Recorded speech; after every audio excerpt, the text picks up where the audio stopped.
Apparently, things at the Villages, the posh retirement community down there in South Florida, are getting a little out of control for the retired residents of that area. Obviously, we saw this past weekend the video clip of the Democratic residents of the Village protesting towards the Trump-loving residents of the Village. The Trump lover running by on his golf course and said, white power. President retweeted that. Took him 3 hours to delete the tweet. But apparently that's just the tip of the iceberg of what's happening in the Villages. And I'm sorry to laugh already, but this story is absolutely ridiculous. As the Daily Beast has reported, apparently there's a bit of a, what they're calling, I guess, a civil war taking place down there in the Villages. Now, don't worry. Nobody's getting hurt. Nobody's injuring each other, sending them to the hospital. But tensions, so it's more like a cold civil war, I guess, a cold war happening down there in the Villages with these elderly individuals between the Democrats and the Republicans. And the Democrats, and the Daily Beast was able to actually confirm that these threats were real. Recently, we're planning a golf cart rally, anti-Trump, pro-Biden golf cart rally. And they uncovered a sinister plot by the Trump lovers down there in the Villages to throw nails out into the path of the golf carts to pop all their golf cart tires.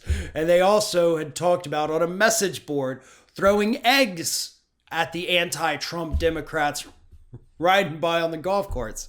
And again, the Daily Beast was able to actually confirm that these threats were made. However, when they actually eventually held their golf cart rally, there were no nails, there were no eggs. There was a lot of Trump supporters out there yelling, curses at them.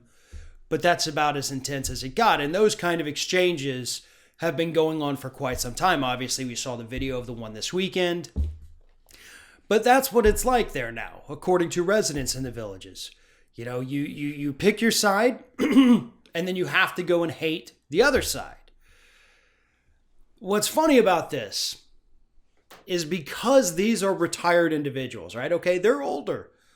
They're affluent. The Villages is not a cheap place to live. It's not a cheap place to buy into. So these are wealthy, elderly Americans acting like angry college students against their college rival team.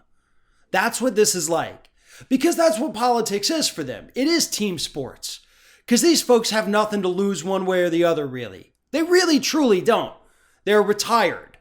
Okay, their money is in those retirement accounts. Even if Democrats raise taxes, it's probably not going to affect them at all.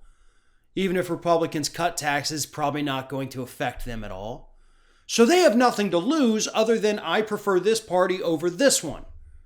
So they engage in these, infantile team sports types mentalities because regardless of who wins, it's just a bragging rights for them if they win.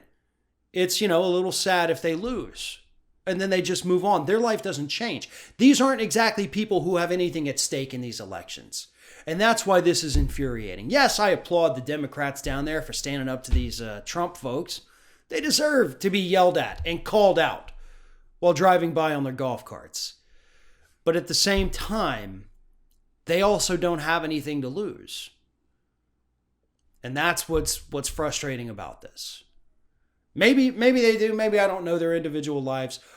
But I'm betting, kind of as a whole, we know what's happening here. This has devolved into team sports. It's tribal. And it can't be that way. They don't care about the outcomes. They don't care about the policies put forward by the next president. What they care about is, did my team beat your team? Because if so, I get to brag for the next 4 years. If not, I have to listen to you brag for the next 4 years. It's not team sports. It can't ever be team sports. It can't ever get to be that tribal. We can have the team that we love, absolutely.